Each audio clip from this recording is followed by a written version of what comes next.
কি করছো তুমি আর দিদি? গুলগুলি বাজনা বাজাচ্ছ? হ্যাঁ, কি করছো? বাজনা বাজাচ্ছ? আর কি কি খেলা নিয়ে খেলছো দেখাও, একটু দেখাও। আর কি খেলা আছে দেখাও দেখি।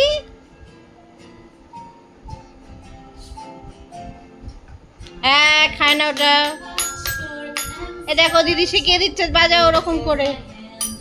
আর কি খেলা আছে তোমার কাছে দেখি। ও বাবা, দিদি কি দেখাচ্ছে দেখো। খেও না এটা বাবু, এটা ললিপপ না, এটা তো খেলার জিনিস, পিয়ানো বাজানোর। ও তোমার ডলিটা দেখাতে বলো দিদিকে, ডলিকে দেখিয়ে দাও। ওই যে ডলিকে দেখো, ডলিকে দেখো। কি করছো ডলির চুল ধরে? ও বাবা, আমার দিকে চলে আসছো কেন? চুপ করে বসো। এই যে এই যে এই যে ডলি, ডলি, এই যে ডলিকে তাহলে দিদি নিয়ে বসবে, থাক। তাহলে ডলি চলে গেল কিন্তু দিদির কোলে। আমার কাছে কেন বারবার আসছো? ঠিক আছে থাক, দিদি খেলুক ডলিকে নিয়ে।